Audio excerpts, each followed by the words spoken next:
via due categorie, Trofeo Pirelli e Trofeo Pirelli AM, per una gara che ha ricordo la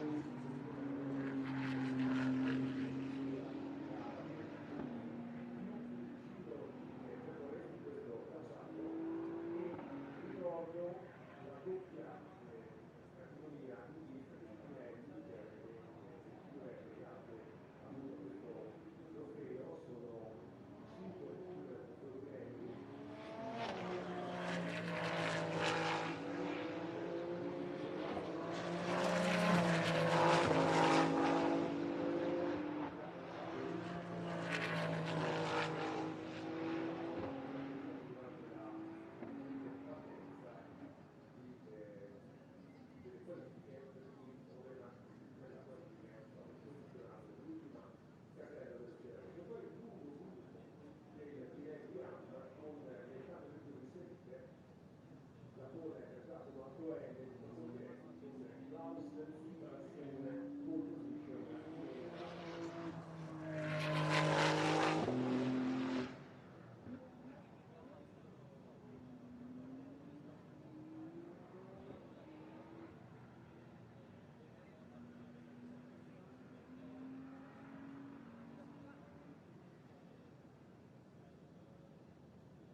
Stiamo completando la linea di partenza, sta arrivando anche il ponte.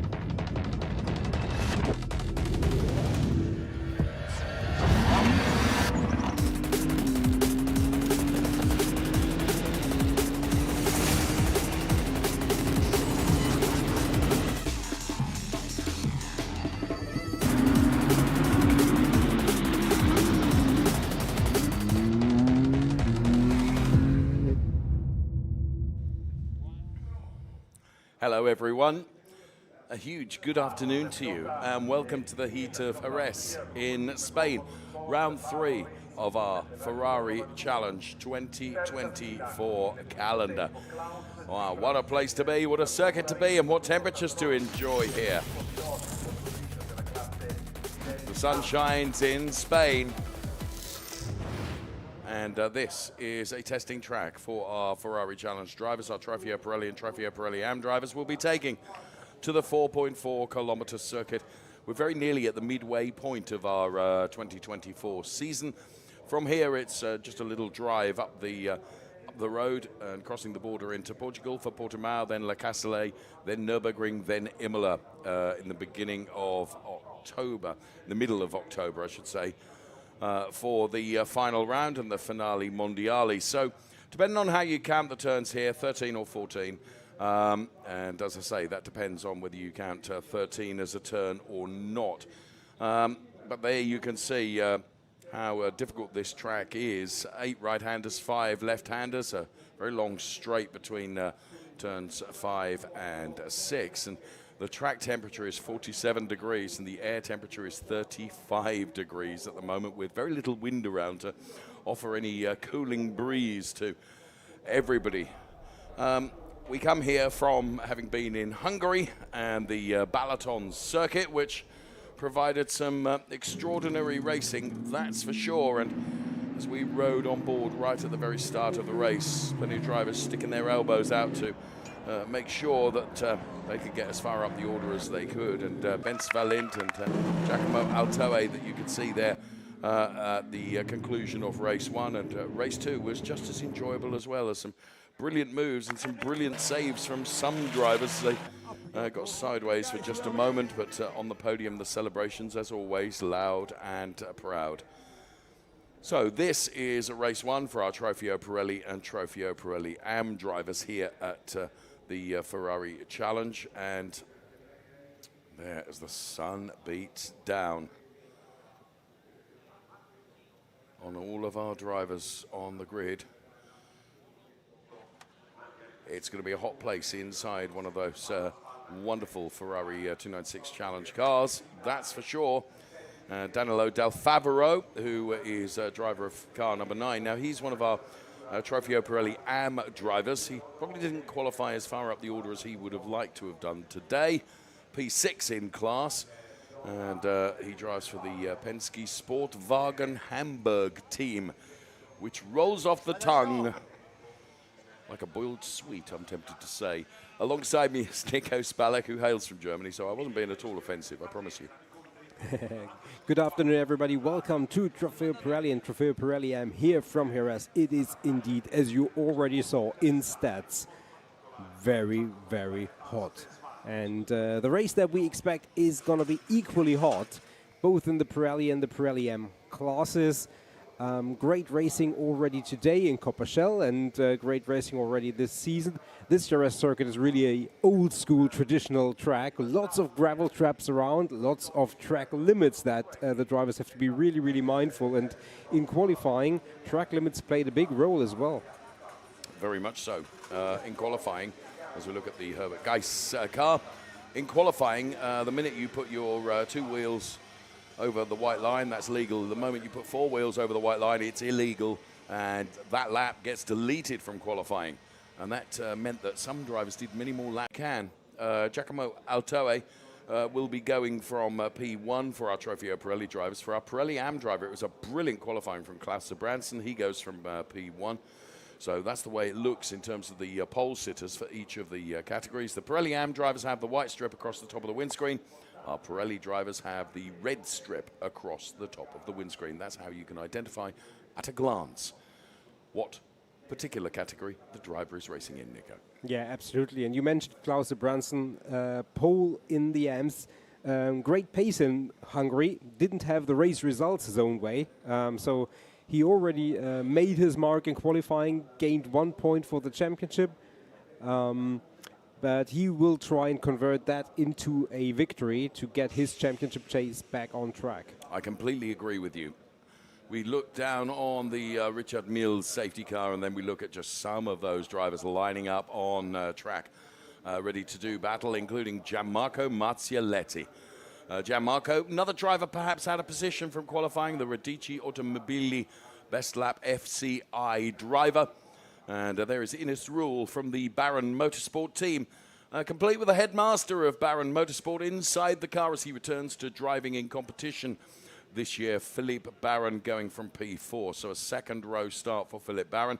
He was very frustrated with those track limits during qualifying, and he is one of the drivers really impacted by that in qualifying because he lost a quick lap, Nico. Yeah, indeed. He clocked in the quickest lap of all, but that, as you already said, didn't count because of a track limits violation, which means he finds himself in P4 rather than P1 because Giacomo Altoe also had a track lap time deleted, but was able to put in another very, very quick one, and that means he will start from P1. For our Pirelli AM drivers, another driver going from P4 actually is Hendrik Viol, who I think probably felt that he had a better lap in him.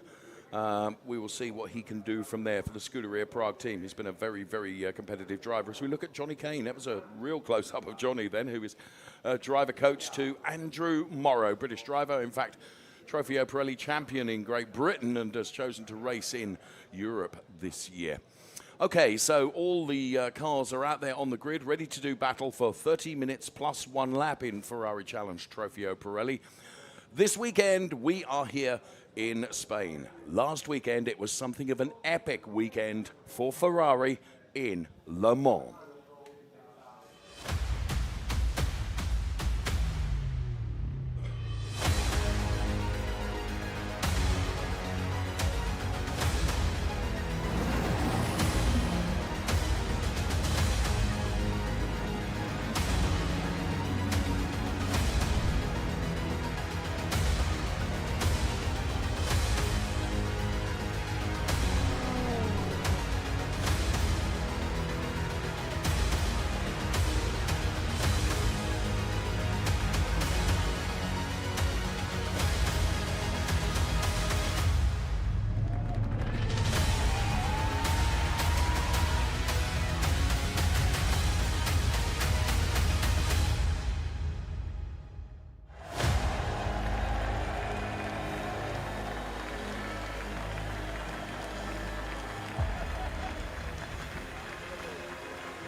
He was with us on the air in Balaton in Hungary. Nicolas Nielsen, along with Antonio Fuoco and Miguel Molina, victorious in the hypercars in the Le Mans 24-hour race. 2 years in a row, Nico. Absolutely, and I think Nicolas Nielsen is exactly the right person to talk about, because he kickstarted his career in the Ferrari Challenge, in the Trofeo Pirelli. So if you need any blueprint in terms of why these drivers are absolutely drivers to watch, last week was the proof. And you can see that in the qualifying. Giacomo Altoe, Benz Valint, two young superstars who are vying to get to the very, very top in motorsport. And yes, the Ferrari Challenge proving that it is a great place to race if you want to elevate your career in motor racing. So we're standing by then. 30 minutes plus 1 lap for Ferrari Challenge. Trofeo Pirelli, the race one of their weekend here in Spain, is about to go.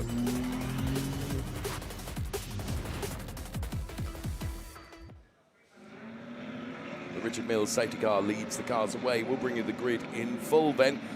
Our mix of Pirelli and Pirelli AM drivers are ready to rock around this 4.4 kilometer circuit in the heat this afternoon in Spain. Race one for Ferrari Challenge Trofeo Pirelli. 30 minutes plus 1 lap, a new race duration for 2024 as well, of course, as a new racing car. On row 1 then, Giacomo Altoe. He goes from pole position with Benz Valint alongside him. Then it's the hugely experienced Luca Ludwig and hugely experienced Philippe Baron. The best of the AM drivers, it's Klaus Sebranson and Angelo Fontana, P5 and P6, ahead of Marco Zanazzi and Hendrik Viol. They are P7 and 8. It's Hanno Luskowski and Danilo Del Favero, P9 and P10. And on the 6th row of the grid, we find Gianmarco Marzialetti and Herbert Geis, P11 and P12. Then it's Andrew Morrow and James Owen. All British row 7 then, P13 and 14, ahead of Andreas Berg Sorensen and David Akabadze. They are P15 and 16. Otto Blank and Armin Arifpour are on the 9th row of the grid. And on the 10th row of the grid, we find Laura Villars and Max Mugelli, who didn't set a time in qualifying earlier on, but he's right at the back of the pack, and expect that driver to do some overtaking during the course of the race. Okay, Giacomo Altoe then for Emil Frey Racing will be going from pole position. Let's hear from him ahead of the start of the race. Yeah, I mean, it feels amazing to be on pole position here in Jerez, second pole position of the season here in Ferrari Challenge. Also because yesterday I had an issue with the turbo, and the mechanics and the whole team were working until late night to repair everything, and today they delivered me an amazing car, so it feels amazing also to give them the pole position, so really good. And now, yeah, we expect a really hot race, so really it will be really tough to manage tires and brakes during the race, but we'll do our best, and starting from the first row, we'll try to bring it home. He has a lot in common with Nicolas Nielsen. That was Giacomo Altoe, a very humble young man and very talented driver as well. He leads from P1. Is he going to be able to convert that P1 pole position into the race lead and the race victory? Well, we're going to find out in around about 30 minutes plus a lap or so. Nico, it's really, really hot here in Jerez. What's it going to be like for those drivers inside the cars? Oh, it's going to be super hot. I mean, all of those drivers are super prepared, but it's still going to matter towards the end of the race. And you kind of question, do you want to have a calm race where you can focus, or do you want to be in the heat of the battle and forget about the heat because you're focused on the car in front or behind you? We will see. 30 minutes, 1 lap, ready to do battle. Okay, the drivers will head uphill towards turn number 1, but before then, of course, they face the lighting gantry. When those red lights go out, it's Benz Valint and it's Giacomo Altoe. Go head-to-head. Hendrik Viol taken to the grass to try and find his way past some of the cars ahead of him. Giacomo Altoe then and Benz Valint going into turn number 1, and Benz Valint trying to hang it all the way around the outside from P2, but Giacomo Altoe has got everything okay. Now Luca Ludwig pushes himself through into P2 because he's got the inside line. And there you can see the rest of the pack making their way through now. All drivers, with fingers crossed, I think have made it through. Andreas Berg Sorensen gets squeezed a bit, and he runs out onto the gravel, but it is Giacomo Altoe and he is leading the charge with Luca Ludwig in hot pursuit. Then it is Benz Valent and Philip Barron, and already the top 4 drivers breaking away just a little bit from Marco Zanazzi, who got a great start over Klaus Sebranson and Angelo Fontana. That's how keen the all-red car of Philip Barron is looking, as he is all over the back of the Benz Valent car. This the opening lap, as we can see, more jostling going on in the Trofeo Pirelli Am drivers. Altoe leading from Ludwig from Valent, and then for the Am drivers, Zanazzi from Sebranson from Fontana. Hendrik Viol then right at the start of the race, almost on the grass. We're right on board with Philip Barron, running in P4. He's certainly not going to be satisfied with that, and we'll put the chase on to Benz Valent, who's running P3 into the chicane for the first time of asking. And under real pressure is Marco Zanazzi from Klaus Sebranson. Sebranson, he is all over the Zanazzi car, and Angelo Fontana wants to have part of that party as well. So here comes Giacomo Altoe, then heading towards the timing line to put the first lap in the book of our Trofeo Pirelli Race 1 here. And all looking a bit ragged right behind, though, in the mix for the Pirelli Am top places. Where is Klaus Sebranson going to have a go? He certainly looked at turn number 1. So Marco Zanazzi then making progress of 2 places on the first lap, as you could see, up to P1 ahead of Klaus Sebranson and Angelo Fontana, and Danilo Del Favero also looking lively as well. He's running P4, and then it's Hendrik Viol, who's running P5 at the moment in Pirelli Am. Pirelli Am drivers all got the white strip across the top of the windscreen, and it is a 3-way fight for the lead. Marco Zanazzi running a bit wide. That opens up just a little bit of a window of opportunity for Klaus Sebranson to get a bit closer. Is there a way through there? Not likely. However, you just get the impression that Klaus Sebranson really disappointed with the start of the race. You feel that he lost out and wants to wrestle that P1 position back again. So by far and away, the closest battle that is going on in the early stages of this race is for P1 in Trofeo Pirelli Am. So Marco Zanazzi keeping cool at the moment. Klaus Sebranson's in this really difficult position where he's hunting the driver ahead, but he's very aware of the fact that Angelo Fontana is right up his trumpet. Yeah, and he has to be really careful where he tries to make a move, because if it doesn't work, he will almost inevitably be vulnerable to an attack by Fontana coming from behind. And the 2 logical overtaking spots are into turn 1 and then into the hairpin, following the long winding part at the end of the beginning of the second sector. Those are the 2 spots where you generally expect an overtake, but we saw in Hungary sometimes the spots where no overtake is expected are the ones where it's, I don't want to say easy, but most opportune to try it. We get the information, the start is under investigation, but Marco Zanazzi has to be mindful of Klaus Sebranson, to be very brave to try it around the outside, because there is a large and wide gravel bed beckoning. We have likened turn number 1 to turn 1 at the Spielberg circuit in Austria. Very similar. The only difference is in Austria there's acres and acres of tarmac runoff. There isn't those acres of tarmac runoff, as Nico has said. It's a big gravel trap, and if you put wheels into that, well, it could be the end of your race. As now Klaus Sebranson again getting ever so much closer to Marco Zanazzi. So Zanazzi for the moment holds that P1 position. There is no doubt about it that Klaus Sebranson arguably is faster behind. Even if you are faster, you've got to find a way by, and that's really tricky here at the Jerez circuit. And for now, wherever Klaus Sebranson is placing that car, he is being denied by Marco Zanazzi. Of course, it is his right to defend his P1 position in fast, and that's precisely what he is doing. Something else that Nico said is that the more and harder that Klaus Sebranson tries does mean that he could find himself very vulnerable to Angelo Fontana and potentially even Danilo Del Favero as well. And Hendrik Viol is not so far behind either. So car number 69, which is our race leader, Marco Zanazzi, you'll see it on your screen in a moment, is going to get a drive-through penalty, Nico, for incorrect alignment at the start. So that means actually Klaus Sebranson is not going to have to work too hard. There it is on the screen for you. Car 69, our leader in the Ferrari Challenge Trofeo Pirelli Am race, is under investigation. In the meantime, Klaus Sebranson has indeed lost out to Angelo Fontana, Nico, which we said he could be vulnerable, and just as that drive-through penalty is awarded, where that would have advantaged him into P1, he loses P2. So all of a sudden now, Angelo Fontana, who on track is P2, is going to be P1 when Marco Sanazzi takes that drive-through penalty. Yeah, absolutely. There a lot of happening there in the span of just a few moments.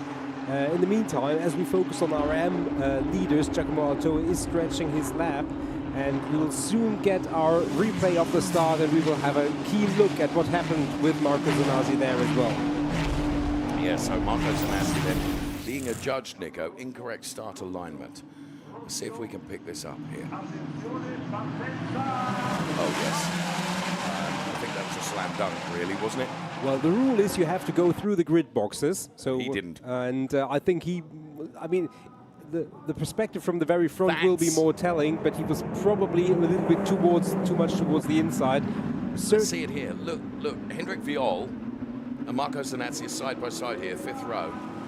Yeah. I mean, the decisive moment is when does the light go out, and we didn't quite get the combination of the two, but race control certainly did, and they had 1, 2, 3, 4 looks, and then they were sure, and there is no questioning, there is no debating that. So good news and bad news for Klaus Sebranson, and he will certainly try and go up the order. Obviously, Marco Sanazzi, he's leading in the AMs. No, he's second in the AMs because Henrik Viol is leading in the championship.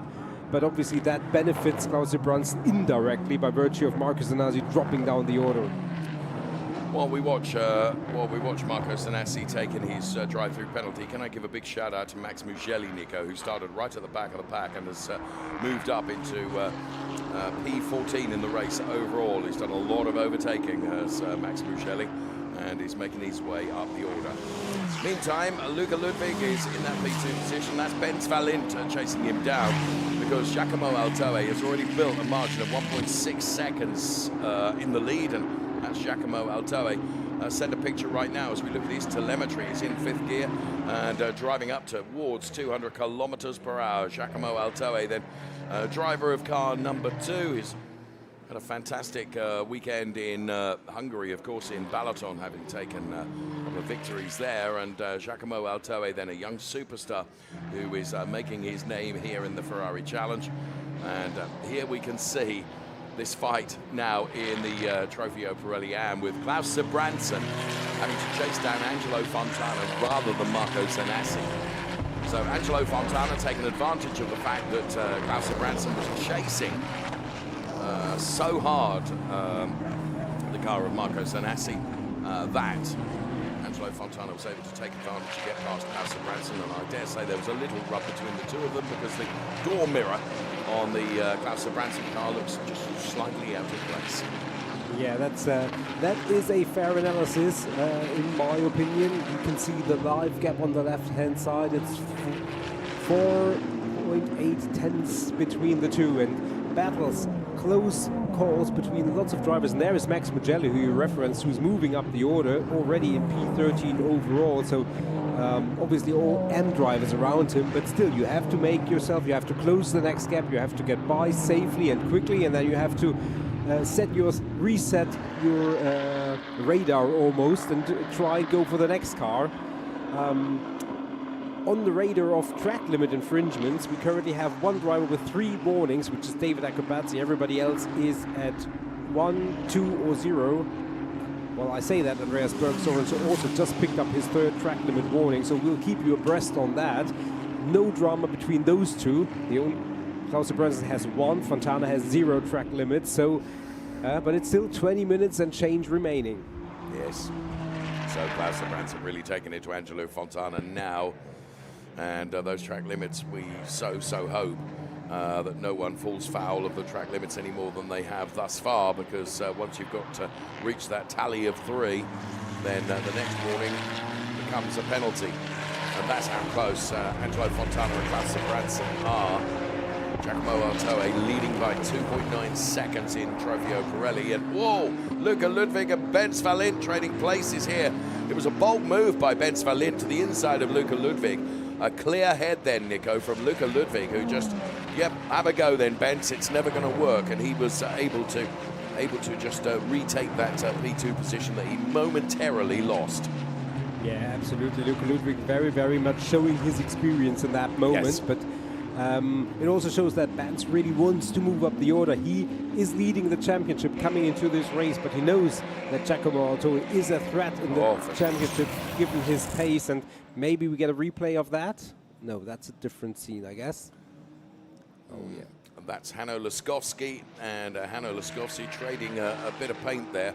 And here we do get a replay, Nico, and it's a bold move by Bence, but he was never going to be able to scrub the speed off. And as you say, Luca's years and years and years of experience said, come on then, if you think you're going to have a go, by all means have a go, but it ain't going to work. Well, it has worked now because Bence Valent is ahead of Luka Ludwig. Hopefully in replay we'll see exactly where he did put that overtake on, because on this occasion it has worked. Bence Valent finds himself ahead of Luka Ludwig. We could see really that Bence Valent had got more pace, but he'd got to find a way by, and Angelo Fontana has dropped down the order now, and something has happened because we've got Danilo Del Favaro leading in Trofeo Pirelli Am ahead of Hendrik Viol and Hanno Laskowski. So we didn't see the overtake of Bence Valent on Luka Ludwig, and we certainly didn't see what happened in the Pirelli Ams, Nico. Hopefully we'll get replays of those. There's a lot to tell you about because all of a sudden things have changed. Yeah, absolutely. Fontana from the lead now in the pit lane, and well, we focused on the race that we see for the moment, and then I'm sure our great crew in the OB band will work furiously to get those scenes for us. So Bence Valent running in P2, he's 4.2 seconds behind Giacomo Altoe, but almost more importantly, he's 7.5 tenths up the road from Luka Ludwig, and then there's Philip Barron with another second behind. Luka Ludwig, we can see, has just been shown on our timing screen to have picked up a fourth track limit infringement, and that would give him a 5-second penalty and drop him down the order. Sure, we will get a confirmation from race control before too long, but lots of things happening. So the order on track at the moment is Giacomo Altoe. Sure enough, car number 8 does pick up a time penalty of 5 seconds for track limits infringements. That is Luka Ludwig. You can see that on screen. So Giacomo Altoe leading for Emil Ferrari Racing in Trofeo Pirelli, but leading now for Pirelli Am is Danilo Del Favaro ahead of Hendrik Viol and Hanno Laskowski. Here is Hanno Laskowski. We can see there the number 26 car of James Owen. And James Owen now running P4, so he'll try and reel Hanno Laskowski in. There's Hendrik Viol, who's P2 in Ferrari Challenge Trofeo Pirelli Am. And more time penalties coming in. Hanno Laskowski picking up a time penalty for track limits infringements. That will be to the advantage of James Owen, who I think has kept his nose clean, hasn't he? And James Owen then will be elevated to P3 in the Trofeo Pirelli Am race. Forgive us trying to have to navigate not only the race on track, but also all the penalties that are coming from race control as well. There's the driver of car number 9, Danilo Del Favaro then, who leads the Trofeo Pirelli Am race. Quite clearly, something happened to Klaus Zabranson. And it was Klaus Zabranson who was battling hard with Angelo Fontana, who is in the pit lane. And yes, everything changes. Everything changes. You can see on your timing screen to the left, you can see the Hanno Laskowski at the red bar to the right-hand side. That will give you an orientation of who has picked up a penalty, that red bar indicating. And there is Marco Zanazzi on board. He is chasing behind Otto Blank and Andreas Berg-Sorensen ahead. I mean, Marco Zanazzi, obviously, he's already taken his drive-through penalty, so he's way further down the order than he was previously. But with 15 minutes... Andreas Berg-Sorensen, forgive me, Nico. I just saw the back end of his car get loose. Otto Blank was nowhere near him. I don't think there was a touch between the two of them. I think he went round on his own. And Nico, with that car stricken in the gravel, unless Andreas Berg-Sorensen can get that car out of the gravel, you know what this could mean? We've already got a localized yellow. Is it far enough away that we can get away without a safety car here? I don't know. Don't know. That is for race control to make the decision. And in replay, there, Andreas Berg Sorensen just losing it, and sure enough, we have got a safety car. You'll see that on the screen in just a moment's time.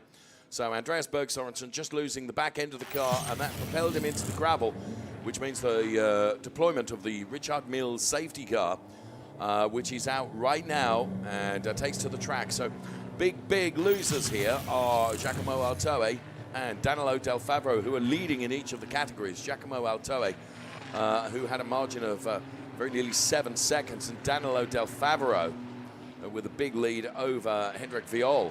All of a sudden, that's gone. You can see the 5-second penalties for Luka Ludwig and Hanno Laskowski. That elevates James Owen in Trofeo Pirelli Am into a provisional podium place. However, with the safety car called for with 13 3/4 minutes plus a lap remaining, everything can change and probably will. Yeah, and absolutely. And you know, the 5-second penalty is boosted almost by virtue of the fact that all the gaps now disappear. So we reset everything, and all the gaps come down, and that means those 5-second penalties, which were maybe 1 or 2 spots, may now, for the time being, become 4 or 5. Now we still have 13 minutes remaining, and we'll certainly go back racing. So that will change once again. But it's certainly not good news if you've got a penalty hanging over your head, that everybody gets bunched up again. Very good point you make, and they will all get bunched up, as you can see, as they all join what is called the crocodile that weaves its way behind the Richard Mille safety car. And Giacomo Altoe, Benz Valent, and well, it's Philip Barron effectively, but it's Luka Ludwig on track, who is P3, but it will be this man that we ride on board with, Philip Barron, by dint of the time penalties once they're served. Danilo Del Favro ahead of Hendrik Viol and Hanno Laskowski, but Hanno Laskowski on track might be P3. It's James Owen that will be P3 by dint of the penalty that Hanno is going to get at the end of the race, because that's when the time penalties are awarded, at the end of the race, Nico. Absolutely, yeah. Benz Willand is one of those who is on the edge because he's got 3 penalties. So when we go back racing, he has to be really careful not to fall in the same trap. L'amore per il motorsport è nato fin da piccolo, per la passione che avevo per le vetture, e anche mio babbo era meccanico, quindi ero sempre intorno alle macchine. Però mio babbo non aveva la passione per le automobili da corsa, aveva quelle vetture stradali. Well, we're hearing from Max Mugelli, who of course is talking in Italian, and is, well, he's made a lot of progress in the race because he started right at the back of the pack and has had to overtake so many cars to get up to the position that he's in, which is P5 in class, P11 in the race overall. Of course, this safety car will be a real gift to Max Mugelli, because it'll put him much closer in terms of his adversaries in the Ferrari Challenge Trofeo Pirelli, which is being led by Giacomo Altoe and Benz Valent and Luka Ludwig and Philip Barron, and then it's Danilo Del Favro, Hendrik Viol, Hanno Laskowski, James Owen and Herbert Gies in the Trofeo Pirelli Am drivers.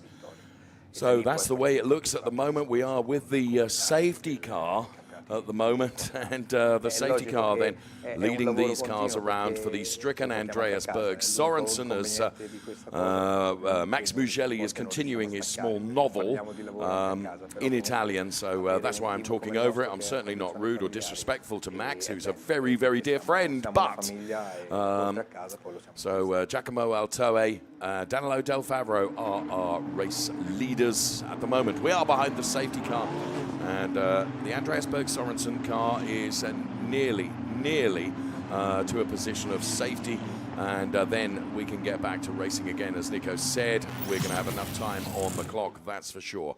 Right, we do now ascertain exactly what happened.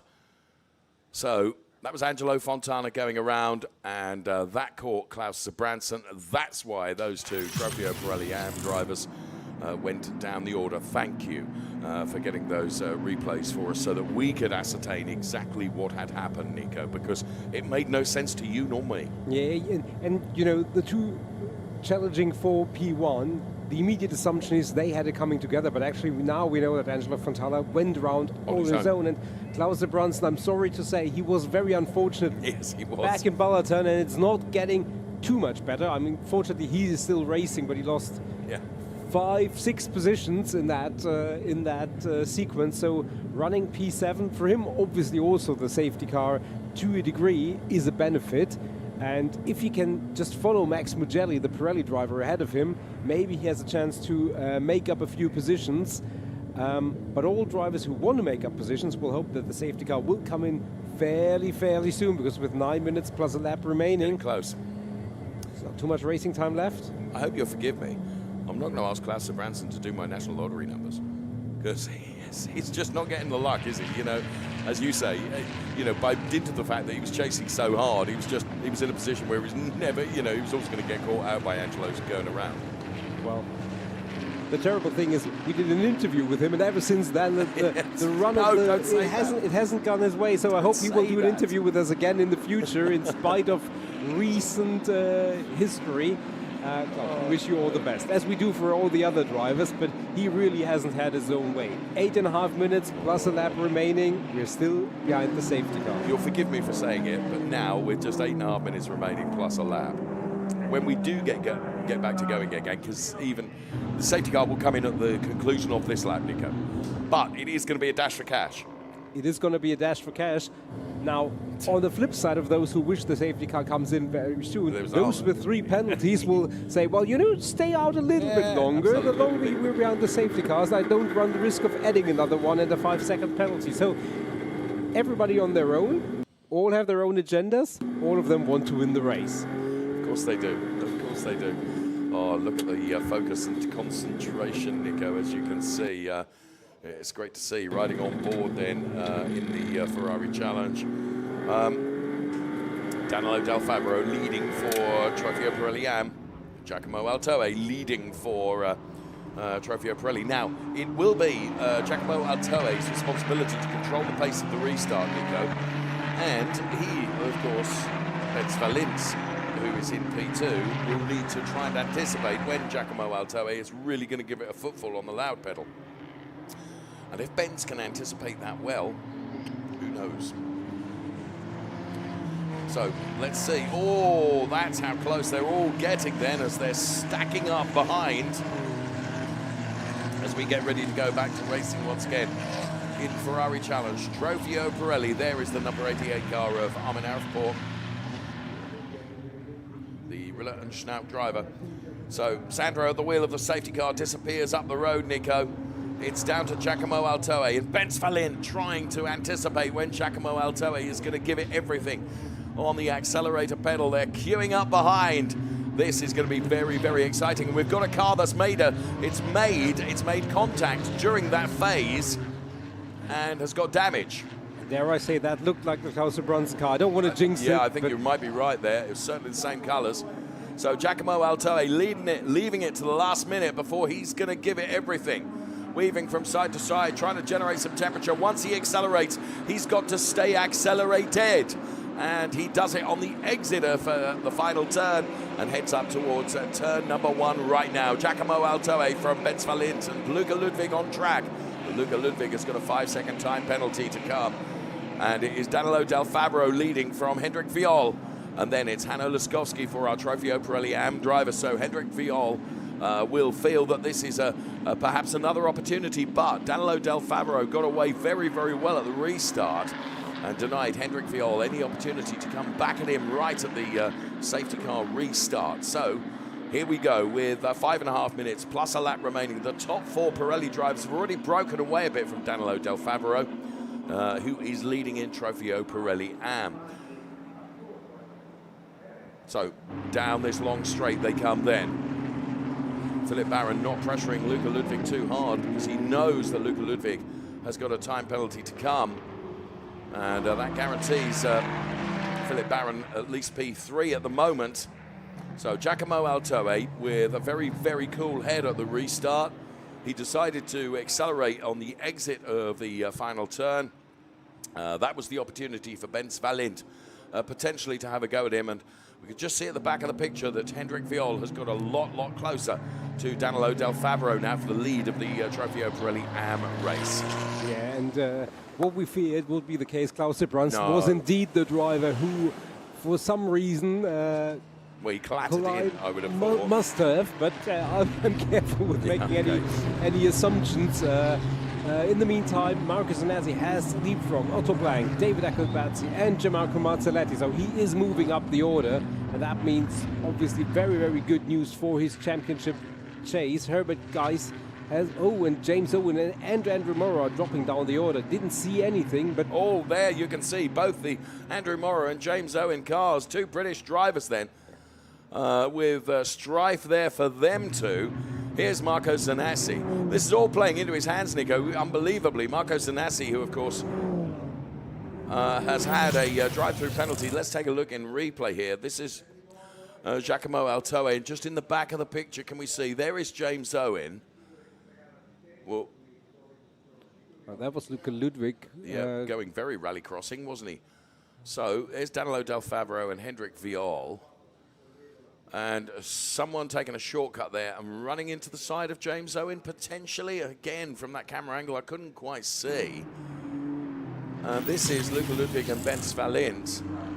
Meantime, Giacomo Altoe, as Luca Ludwig has put himself ahead of Ben Svalint, but Luca Ludwig has got a time penalty. Philip Barron is just minding his own business, Nico, and letting them all fight ahead of him. Yeah, absolutely. And remember, James Owen, they have come into the pit lane. Great shame. I mean, all of a sudden, everything happening at the same time, and we're under 3 minutes remaining.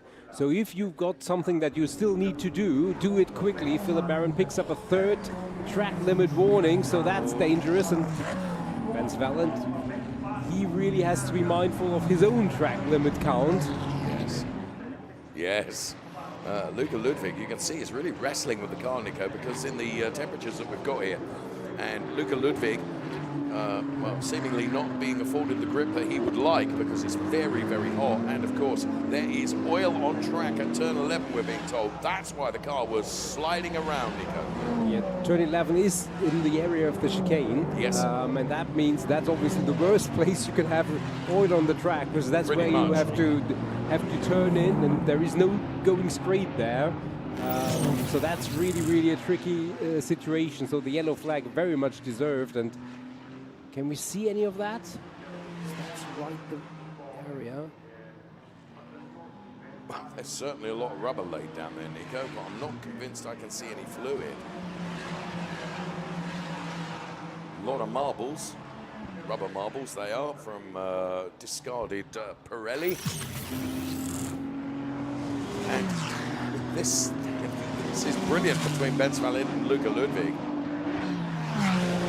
As Luca Ludwig with the inside line, Ben Svalent on the outside.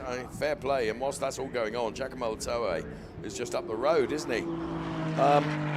Remarkable pace that they've got. We've got a minute and a half plus a lap, and Hendrik Viol has got ahead of Danilo Del Favaro for the lead of the Trofeo Pirelli AM race. We can see from the graphics on the left-hand side of the screen that there's been a change for the lead in the Trofeo Pirelli AM race, with Hendrik Viol now heading Danilo Del Favaro and Hanno Laskovsky, who of course got a 5-second time penalty, so that gives Herbert Geis P3. And wow, what a race this has been. And Bets Valint is, well, throwing everything at this. And Luca Ludwig, of course, he's understeering his way through the final turn, Nico. The car had got real push on going through that turn. We've got the remainder of this lap, plus one more. So Giacomo Altoe crossed the line with about 30 seconds remaining, Nico. So we'll have 2 more laps of this Ferrari Challenge Trofeo Pirelli race here. We're live from Jerez in Spain. And wow, it has been an extraordinary Trofeo Pirelli race, full of drama across both Pirelli drivers and Pirelli AM drivers too. The order, insofar as we can make out, is Giacomo Altoe leading in Trofeo Pirelli ahead of Luca Ludwig, Ben Svalent and Philip Barron. Now, Luca Ludwig is going to drop down the order because of a time penalty. For our Trofeo Pirelli Am drivers, it's Hendrik Viol from Hanno Laskowski, Herbert Geis, and Danilo Del Fabro. But again, time penalties will come into play there because Hanno Laskowski is going to lose out. Indeed, but Herbert Geis just overtook, as we can see, Danilo Del Fabro. Or didn't he? No, well, he did on the timing screen. We didn't see it because we were looking at the cars of. So this is Otto Blank. As you can see, Otto Blank ahead of David Acabazzi and Lara Villars and Gianmarco Marzialetti. There is Giacomo Altoe, who really, whilst everything else has been breaking out behind him, has kind of had a privileged existence, if I dare say that. Yeah, and he's one of the few drivers without even a single track limit Fair play. warning. Fair play, So boy. a clean race if you ever seen one. But and he would like to have it as, and I say that with all caution, boring. One more time, one more lap for Giacomo Altoe. And we can see Luca Ludwig now with a little bit of a gap towards Benz Welland. I think Benz may think now, well, you know, there is a penalty. Luca Ludwig will drop back. If I push too much. What Benz needs to do is just make sure he stays within 5 seconds, which I'm sure he's going to do that. But there is Hendrik Viol, who is leading in Trofeo Pirelli Am, ahead of Hanno Laskowski, who will drop down the order. Then is Herbert Geis and Danilo Del Fabro. Marco Zanassi, having had a drive-through penalty, Nico, it's not beyond the realms of possibility that he is going to finish maybe P4 or 5 in class. He's currently running in P5. I see nothing indicating that he might lose that, but I say that with all caution. Yes. Everything that we didn't expect to happen has happened. Indeed. That's what we love about the Ferrari Challenge, that's for sure. So, Giacomo Altoe, as Nico quite rightly said, he's pretty happy with he's pretty happy with a boring race. I say oh no because I'm just getting information that another person that's going to get a track limits penalty is the driver of car number 91, Philip Barron. Now, how far ahead of Max Mugelli is Philip Barron? Oh no, Max Mugelli's in the pit lane. Yeah, indeed. Talk about things that happen. So it's academic in that case, but it just goes to show that anything can and will happen.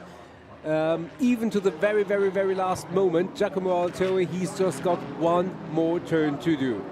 One more time, as Daft Punk said. And Giacomo Altoe will turn that left-hander one more time and head towards the checkered flag and make it 3 out of 3. In the last 3 Trofeo Pirelli races, Giacomo Altoe is victorious. Followed by Luca Ludwig, and but it's going to be Benz Welland that will be elevated to P2. Of course, this helps Luca Ludwig, Philip Barron picking up a penalty because that gives Luca Ludwig a podium, Nico. And then for our AM drivers, well done to Hendrik Viol, ahead of Herbert Geis and Hanno Laskowski. There's Marco Zanassi, who actually finishes P5 in the end. I'm tempted to say try and pick the bones out of that one because it was a heck of a race. Giacomo Altoe, the race winner, ahead of Benz Welland and Luca Ludwig. They are the 3 drivers that you'll see on the podium for Trofeo Pirelli. For Trofeo Pirelli Am, it's going to be Hendrik Viol, ahead of Herbert Geis and Hanno Laskowski. Wow. Busy race for everybody involved. Busy race, in race control, busy obviously for the drivers. I mean, Hendrik Viol, if you ask him how did he win the race, probably he will say, let me rewatch that. I'm not quite sure how I got there, but I got there and he certainly did his part. Let's see. Oh, look at that. There is... yeah, that's, well, Klaus Sebranson, you know. And that is, you know, as so often happens, Nico, in safety car situations. And that was Luca Ludwig. Oh, how he controlled that is remarkable, but he did control it. And this was Hendrik Viol and James Owen and Andrew Morrow getting together as we thought they would. I wonder if the oil had anything to do with that. Possible, not quite the same spot, but there may have still been a knock-on effect. So well done, guys, for bringing us those replays.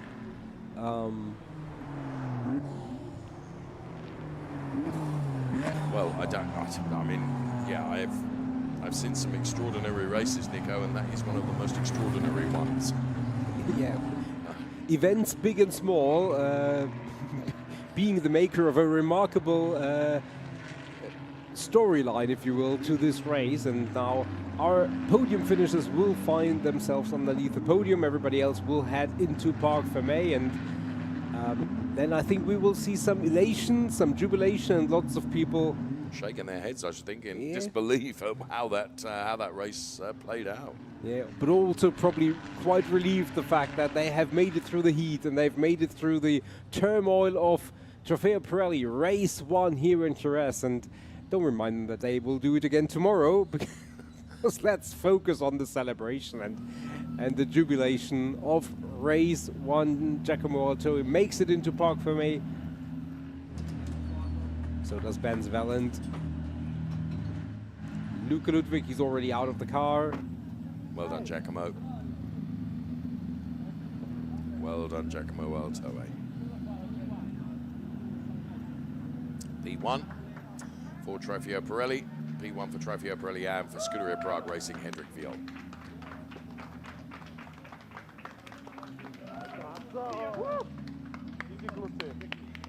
Congratulated there by the team. Emil Frey, of course, for Giacomo Altoe.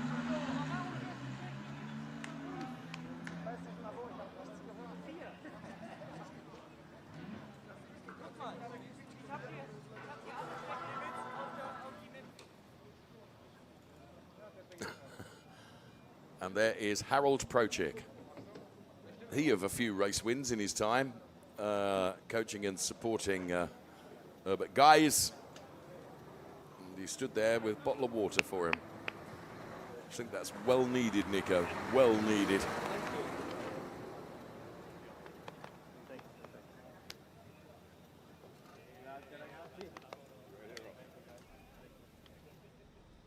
So here's confirmation of the classification. I wasn't too prepared to actually say this until I'd seen it in black and white. Giacomo Altoe, Benz Valent, Luca Ludwig, the drivers you'll see on the podium, ahead of Philip Barron and Max Mugelli, the top 5 in Ferrari Challenge Trofeo Pirelli. For Trofeo Pirelli Am, Hendrik Viol, Herbert Guys, Hanno Laskowski, ahead of Danilo Del Favero, Marco Zanassi, David Akabadze, Otto Blank, Laura Villas taking P8. Taking P9, Gianmarco Marzialetti ahead of Armin Arifpour. And then the likes of James Owen, Andrew Morrow, Klaus Zabranson, Andreas Berg Sorensen, and Angelo Fontana. Well, not having the rub of the green today. We'll be hearing from Giacomo Altoe and Hendrik Viol in due course.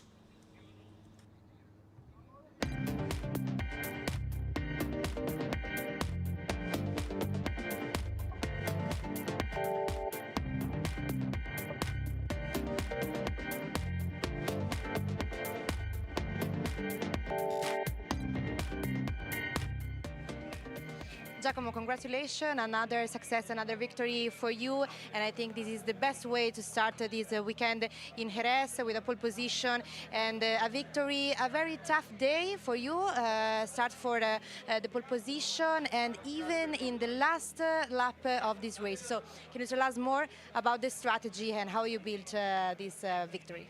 Yeah, for sure. I mean, it feels great to win again here in Jerez. The team did a great job. The car was a rocket, so thank you to all of the team. And yeah, it was not an easy race because also I was getting a good gap to P2, but then there was the safety car. So then we restarted from 0, let's say, and then in the last few laps there was some oil on track. So it was not an easy situation to manage, but we did it. So I'm happy. Thank you so much. Thank you.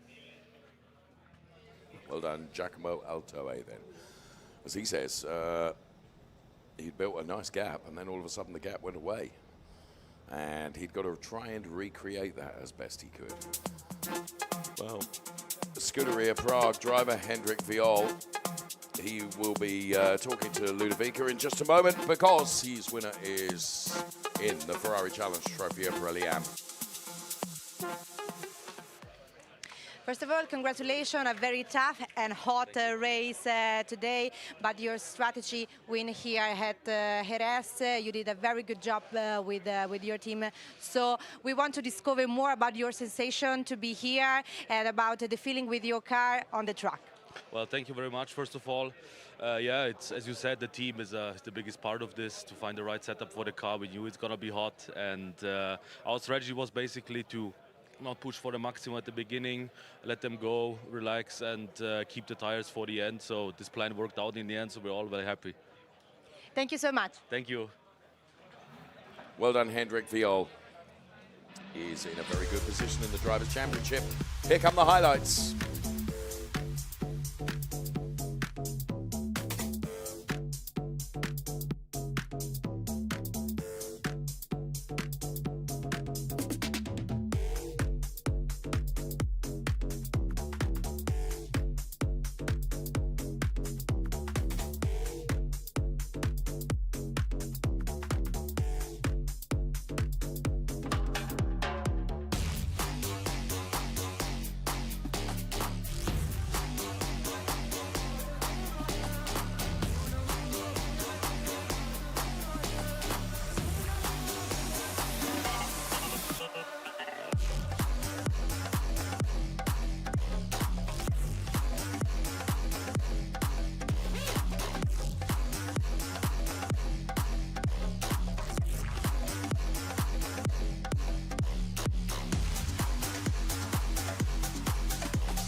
We will be heading up to the podium shortly. Let's take a look at the race statistics there. Best progress for Trofeo Pirelli drivers Max Mugelli starting from the very back of the pack. And interestingly, best progress for Trofeo Pirelli Am for Lara Villas. Look, 7 places. Top speeds, Luca Ludwig, 237.3. And Andrew Morrow was the quickest in Trofeo Pirelli Am. Let's go to the podium next.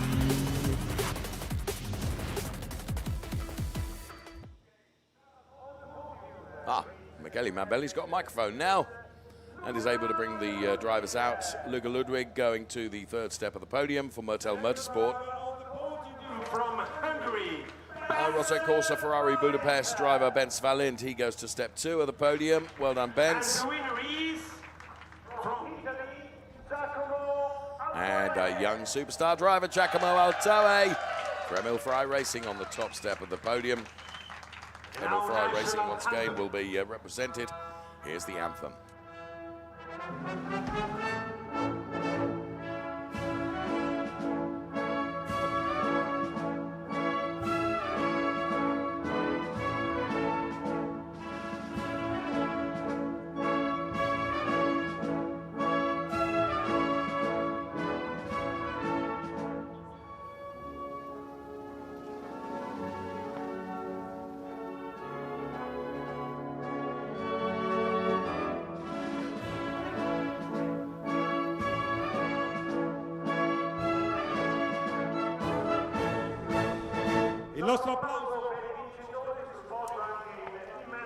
So, trophy presentation time, and well done to Emil Frey Racing, who'll be represented on the podium there. Ferrari factory driver Yiffy Ye is going to make the trophy presentations. First of all to Luca Ludwig. He takes the P3 trophy. Taking P2 is Bence Valent. And then on the top step of the podium, it's going to be Giacomo Altoe in receipt of 2 trophies, of course, because he'll get the race winner's trophy, and of course, he'll be presented with the Pirelli trophy as well. And the team trophy, Emil Frey Racing. Copa team goes to Emil Frey Racing, and then we will see Lucio Vigani from Pirelli Motorsport. He is the Ferrari Challenge Pirelli Motorsport manager, making the Pirelli trophy to Giacomo Altoe.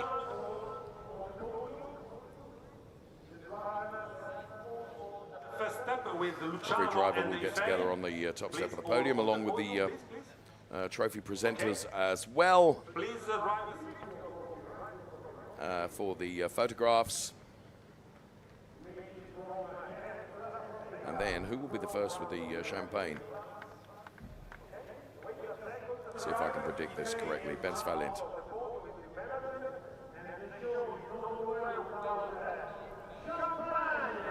Not sure. I'm going to see. I think it was Ben's.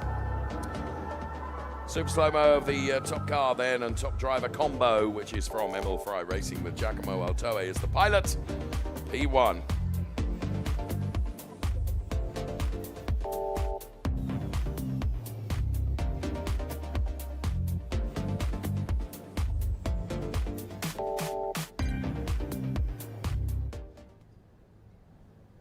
Trofeo Pirelli Drivers' Championship headed up by Ben Valent ahead of Philip Barron and Giacomo Altoe. Max Mugelli moves up a place ahead of Timo Glock. Then it's Franz Engstler, Luca Ludwig, and Luca Engstler. Luca Ludwig, incidentally, moving up 2 places as well. Up next, we'll have a podium for our Trofeo Pirelli AM drivers. The drivers will be seeing Hanno Laskowski, Herbert Geis, and Hendrik Viol in reverse order. 3, 2, 1, as they say. So Michele Mambelli brings Hanno Laskowski out onto the step 3 of the podium. To step 2, here comes Herbert Geis. And on the top step of the podium for Scuderia Prague Racing, Hendrik Viol. And of course, the Copa teams